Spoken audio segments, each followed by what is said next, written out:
Gym থেকে বাসায় ফিরেই 300 গ্রাম চিকেন ব্রেস্ট রান্না করছি। পেঁয়াজ কুচি, মরিচ কুচি, তারপরে রসুন দিয়েছি, তারপরে হলুদ গুঁড়ো, মরিচ গুঁড়ো, ধনিয়া, জিরা গুঁড়ো দিয়েছি, পেঁয়াজ বাটা আছে, আদা বাটা, জিরা বাটা, মানে বাসায় যা থাকে, মানে যেটা থাকে সেটা দিয়ে আমি রেঁধে ফেলি। লবঙ্গ আছে একটু, তারপরে গোলমরিচ আছে, এবং এর সাথে 3 চামচ টক দই দিব। খুব ভালোভাবে ম্যারিনেট করে রাখবো 10 মিনিট, আর বাকি 15-20 মিনিটে আমার রান্না হয়ে যাবে। এই যে বসিয়ে দিলাম, চুলার মধ্যে বসিয়ে দিলাম ফ্রাই প্যানে, এই যে দেখেন।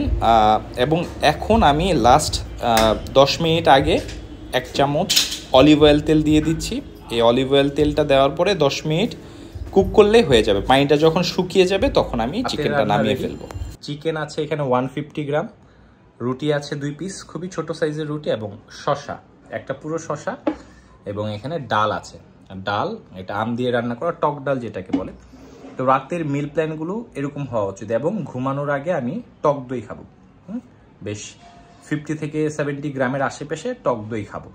তো সব কিছু মিলে আমার, মানে আমি এই খাবারটা অভ্যস্ত। এবং দেখেন এখানে প্রোটিন, কার্বস আছে, তারপরে এখানে আমি একটু সবজি টাইপের জিনিস রাখার ট্রাই করেছি, সালাদ। এই ধরনের মিল প্ল্যান করেন, আমার আশা করি আপনারা যদি ব্যায়াম ঠিকঠাক করেন, এই ধরনের মিল প্ল্যান করেন, তাহলে সেটা আপনার ওয়েট, মানে ফ্যাট কমিয়ে মাসেল বিল্ডে হেল্প করবে। টাটা।